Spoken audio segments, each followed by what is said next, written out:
رمضان میں اپنے آپ کو گناہوں سے بچانا ہے. میرا موبائل اگر گناہوں کی طرف لے جاتا ہے مجھے موبائل نہیں چاہیے, میں بھلے وہ چھوٹا والا موبائل لے لوں یا کم از کم یہ پیجز اور یہ بہت سارے جو سافٹ ویئر اپنے موبائل سے نکال دوں, کیونکہ کہیں میرا موبائل ہی مجھے گناہ نہ کروا دے. مجھے نہیں کھولنا ٹی وی اگر میرے ہاتھ سے ریموٹ ہاتھ میں آتا ہے اور میں کچھ غلط چیز دیکھتا ہوں. مدنی چینل دیکھیں, سبحان اللہ. ہر اس دوستی سے, ہر اس کمپنی سے, ہر اس صحبت سے مجھے بچنا ہے کہ جہاں بیٹھتا ہوں تو غیبتیں ہوتی ہیں, جہاں بیٹھتا ہوں تو جناب گناہ ہوتے ہیں. مجھے نہیں چاہنا بھائی ایک گناہ اور ایک سال کے اعمال برباد. پتہ چلا لوگ رمضان میں نیکیاں کر کے بخشش پا رہے ہوں اور میں اپنی بری عادتوں کی وجہ سے مار کھاؤں. یہ بہت سخت عذاب ہے. دیکھیں آپ نے سنا نا کہ 1000 سال تک وہ الامان الامان پکارتا رہے گا مگر اس کی پکار نہیں سنی جائے گی. خدا را یہ مہینے میں قدر کرنی ہے. یہ مہینہ میری اور آپ کی بخشش کے لیے آیا ہے. یہ ہمارے اعمال نامے کو بہت زیادہ انشاءاللہ امپروو کرنے کے لیے آیا ہے. اللہ کرے کہ ہم اس مہینے کے بارے میں سوچیں. تو رمضان میں روزے نہیں رکھتے, پلیز اس کو ایزی نہ لیں.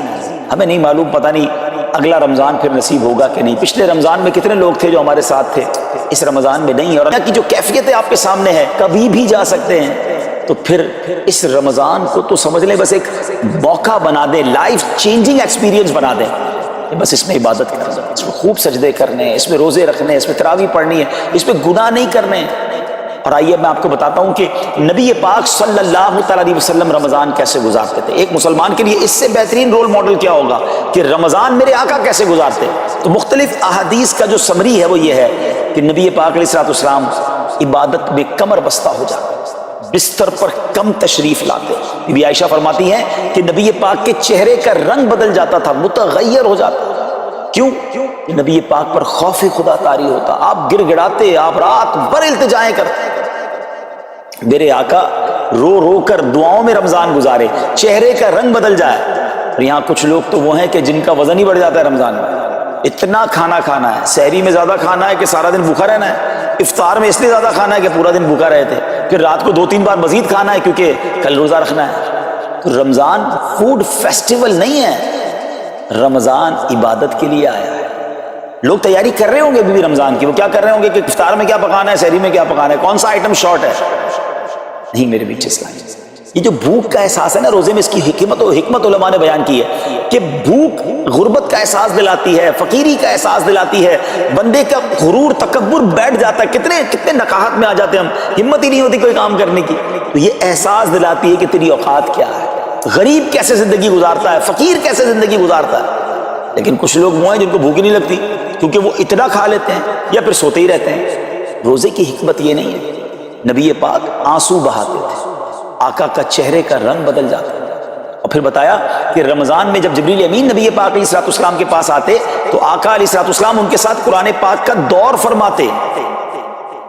اور پھر ایک اور نبی پاک کا خوبصورت انداز کہ پیارے آقا ویسے تو سب سے بڑھ کر سخی ہیں, مگر جب رمضان آتا تو نبی پاک کا دریائے سخاوت ایسے بہتا تھا جیسے تیز آندھی, بلکہ اس سے بھی زیادہ. اللہ, یہ 3-4 چیزیں آپ نے اور میں نے پکڑ لینی ہے. آقا علیہ السلام کے پیچھے پیچھے جانا نا جنت میں. ہم نے بھی یہ کام کیا. یہ راتیں مانگنے کی رات, التجا کرنے کی رات, سجدے کرنے کی رات. ہمیں تہجد بھی پڑھنی ہے, ہمیں انشاءاللہ نوافل بھی پڑھنے ہیں, اور کم از کم قرآن ایک بار تو پورا انڈرسٹینڈ تو کریں نا. تلاوت, ترجمہ, تفسیر کب کریں گے؟ بڑی بڑی ڈگریاں ہیں, بڑے بڑے پاسپورٹ اور جناب بہت سارا سرمایہ ہے, مگر ایک بار بھی قرآن پورا ترجمے اور تفسیر سے نہیں پڑھا ہوں. بہت سارے لوگ ایسے. ذرا سوچئے نا. اچھا یہ مہینہ نزول قرآن کا مہینہ ہے, رمضان اور قرآن کو جو خاص نسبت حاصل ہے نا, تو اس مہینے میں قرآن کو پکڑ لیں. آئے اللہ کرے رمضان قرآن کے ساتھ گزرے, ہماری صبح قرآن کے ساتھ ہو, ہماری شام قرآن کے ساتھ, ہم قرآن سمجھنے والے بن جائیں. اچھا میں ایک اور بات بتاؤں آپ, مہینہ کتنا پیارا.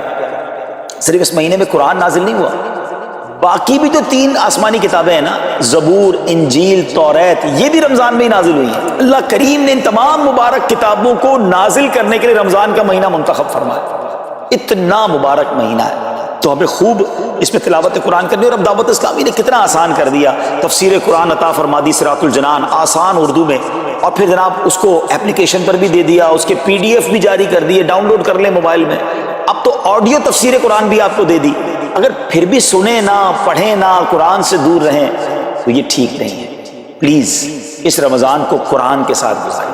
آج جو ہمارا بیان کا موضوع ہے کہ رمضان کا استقبال کیسے کیا جائے, رمضان کی پریپریشن کیسے کی جائے. دیکھیں ہمارے گھر پہ جب کوئی مہمان آتا ہے ہم اس کی تیاری کرتے ہیں، اس کے لیے ہم ایک اچھی یوں سمجھیے کہ پریپریشن کرتے ہیں، اور جیسا مہمان ویسی تیاری. جس کے لیے دل میں زیادہ محبت ہوتی ہے اس کے لیے ہم زیادہ تیاری کرتے ہیں.